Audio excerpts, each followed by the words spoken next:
If my younger self could listen to me right now, I would tell her, no need to hurry, no need to sparkle, no need to be anybody but oneself. By believing passionately in something that still doesn't exist, we create it. Growing up doesn't mean giving up your dreams.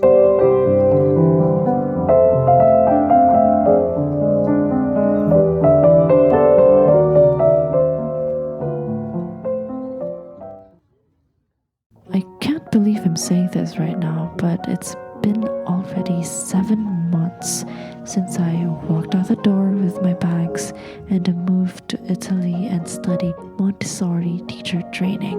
Last March, I got to witness yet again the bittersweet feeling of getting on a plane but not set for home. We had to do our last 2 weeks of school observations, and I was accepted into a school in Brussels, Belgium, with my friend Annie from Taiwan. And while it was so beautiful, I'll show you what I mean later throughout this video, traveling also makes me reflect a lot about life, especially during the downtimes in the airport or airplane. I'm usually journaling or writing something. Living independently, far away from home, and being exposed to children because of these observations made me think a lot about my younger self and all the things I wish I could tell her.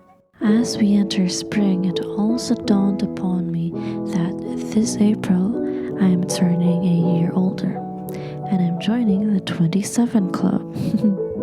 So, as I take you with me on this field trip to Belgium, and you can vicariously travel through me, let's also talk about the things we wish we could tell our younger selves. Whether you're around my age, or 17, or 37, or 47, or 57, being a dreamer has no age limit. And today we'll talk about pursuing your dreams, personal growth, and creativity. And on that note, these are the love letters I wish I could send to my younger self.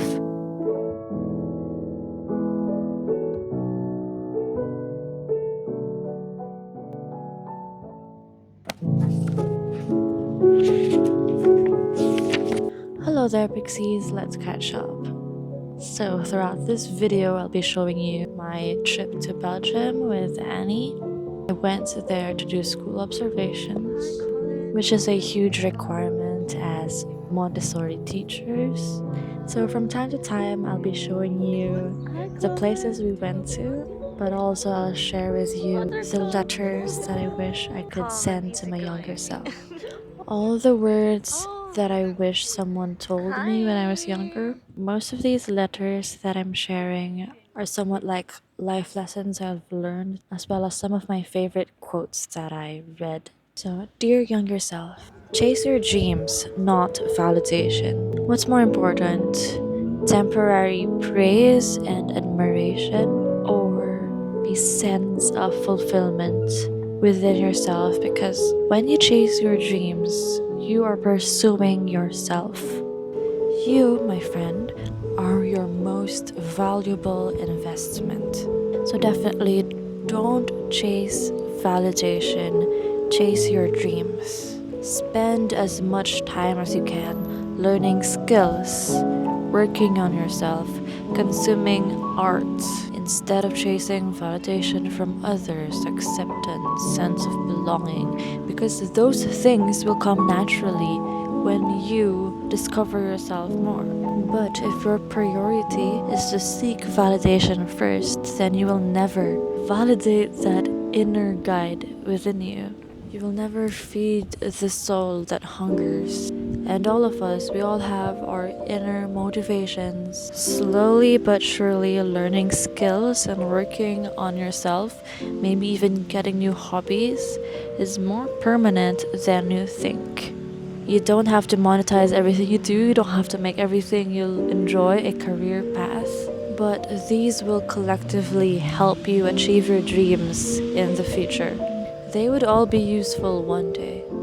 I had to take off my cardigan because it was getting hot, but it's still windy, so it's pretty chill here.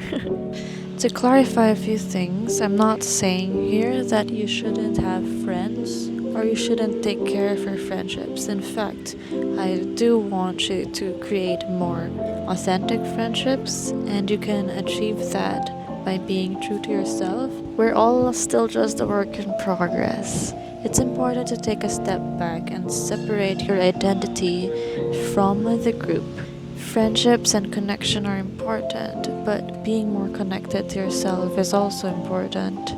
I also would like to tell my younger self that gossip is overrated and empathy is underrated. One thing I really hate on the internet or social media is seeing how gossip is glorified.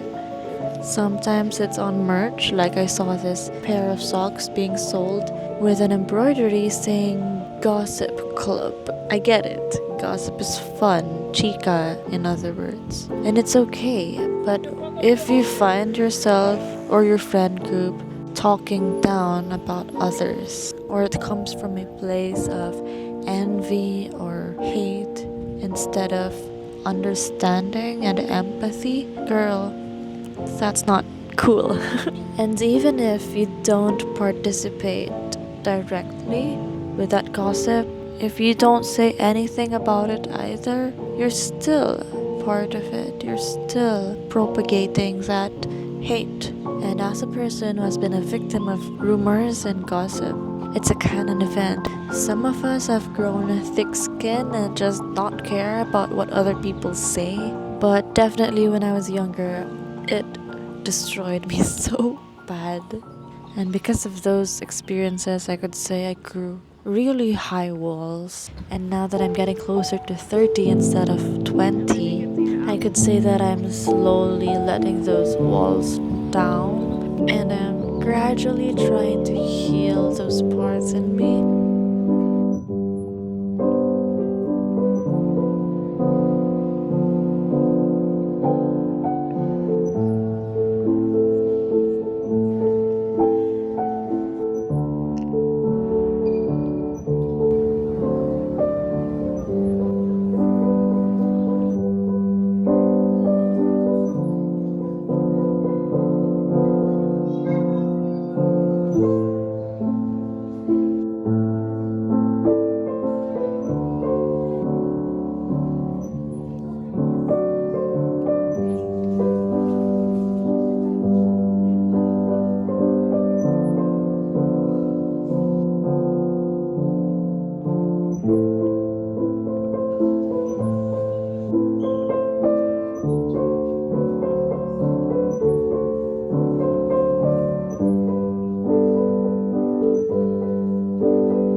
Another important thing I would like to tell my younger self is that you will never be beautiful like her because you are beautiful like yourself.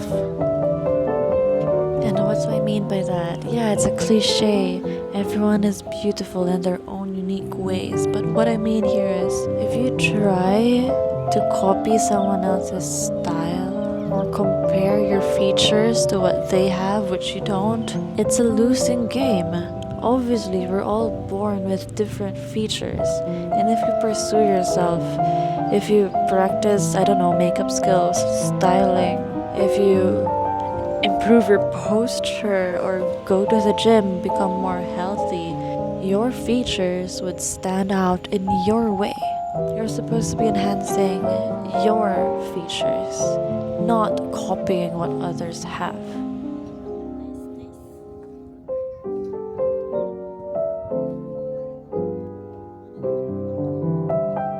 And I think that's also really applicable for example, arts or music. When I was younger, I envied sopranos because I was an alto. But as I discovered my taste in music more and more, I realized that the artists I really admire, or artists who give me a sense of comfort, it's fellow altos. You don't need to be belting out. Di mo kailangan bumirit to be a talented person. And on top of that, everyone is talented. There's so many talents in the world. And you can't possibly be the best singer or guitarist or songwriter. But you're the only person who can write about your life. You're the only person who can express exactly what you're feeling at the moment, which, by the way, AI cannot do. I also think that even if you're not a quote-unquote artist, it would be really helpful to write, even just in a journal. You can try writing music, paint, even if it's bad, even if you don't like the outcome. It's really important because there are some things that cannot be said, or even if you put into words, if you don't put it into art, it doesn't get regulated properly. And for those who grew up being told that shh, don't cry or zip your mouth, it can be really hard to regulate your emotions and express yourself in a healthy way. Good morning. The last time I was here, all the trees were bald. And it's so nice to be back. I was gone from Italy for 2 weeks, and then when you return, it's magically all blooming, super sunny. I like spring. And I'm wearing yellow, which is rare. This is what spring does to you. I've been reading A Room of One's Own by Virginia Woolf, and one of my favorite quotes is, "No need to hurry, no need to sparkle, no need to be anybody but oneself." And I think that's so important. Right now, where I am in my life, I think I've gotten the hang of being myself and being proud to be myself and discovering myself more. But definitely when I was younger, I think fundamentally every child goes through this developmentally.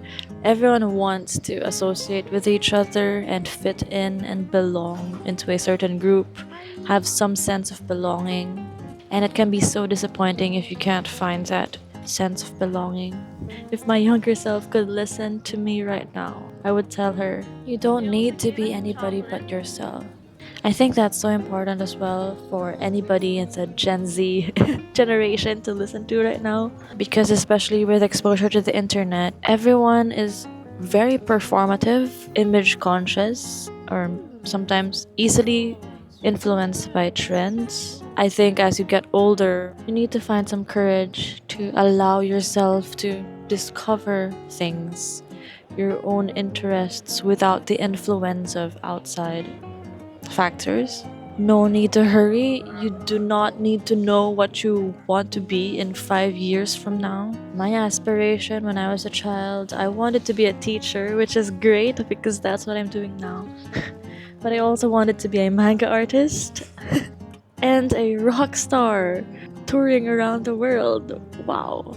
Well, technically, in the most metaphorical sense of the word, you could say that I am doing that right now. I'm a teacher who gets to travel and do what I love and still create my art. So yeah, I think growing up doesn't mean that you have to give up your dreams.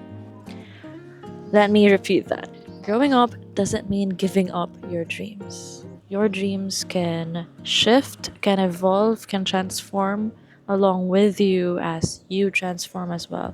And I think that's the beauty of life and being human. Don't beat yourself up if you don't think you're the person you expected to be years ago or a year from now, if things aren't working out for you. Another favorite quote I have of Virginia Woolf is, growing up is losing some illusions in order to acquire others. And I find that so fascinating because, well, the internet has always been talking about romanticizing your life, being the Lulu is the Sululu. But you see here, your delulu can change as you grow up. But that doesn't mean you stop being whimsical. Keep your whimsy. Find ways to keep your whimsy and to protect those delusions, quote unquote, to acquire more illusions. And I think that's key to being or staying as a dreamer, especially in a society or a world or time where all factors say, stop dreaming, it's not worth it, you should just conform, be practical. And while all these things are valid, of course, you have to be practical, you have to be realistic. That doesn't mean you have to kill that part inside of you that yearns. If you stop yearning, I think that is the death of the spirit. Not to be dramatic here, but in connection to that, I also want to share this quote by Kafka. Don't bend, don't water it down. Don't try to make it logical. Don't edit your own soul according to the fashion. Rather, follow your most intense obsessions mercilessly. And I just love that. As an artist with multiple passions, and I want to pursue everything, being obsessed with something or highly interested in something is so important, and you have to keep that interest alive. And in relation to what I'm learning here in Italy, Montessori says interest is the most important factor for learning and work, not only for children, but it's also applicable for adults as well. So indeed, follow your most intense obsessions. He also says, by believing passionately in something that still doesn't exist, we create it. The non-existent is whatever we have not sufficiently desired. And I think that's so true. You know, when I was in Brussels, I learned that the creator of Tintin, Hergé, I don't know how to say his name, he created the comic book Explorers of the Moon. I don't know how to say it in French, but basically he created a comic book about landing on the moon before the first ever landing on the moon ever happened. And I think that's so incredible. His imagination and realization of that, he was able to imagine it, even if it hasn't happened yet in reality, in the reality of human existence. And so I believe that you can do that as well for your dreams. Cheers!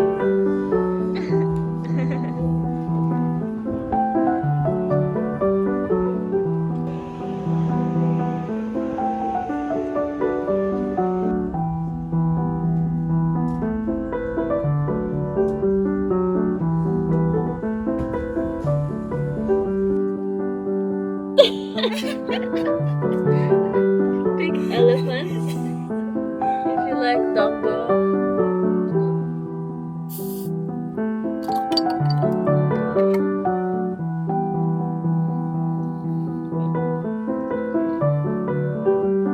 We're sharing because I'm weak.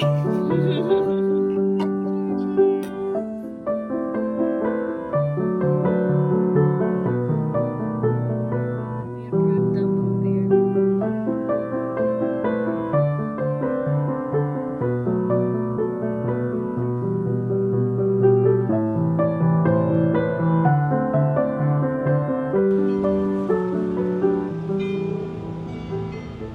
There's a few more things I would like to address here and tell my younger self, but all the church bells are simultaneously ringing right now, and it's so loud. I don't know if you can hear it on the mic. If you hear it, I'd like you to enjoy it with me, because this is epic. So to end this letter to my younger self, I would like to tell her, and to anyone who's listening, to number 1, radically believe in yourself. Number 2, chase your dreams, not validation. And number 3, life doesn't get easier, but you get stronger.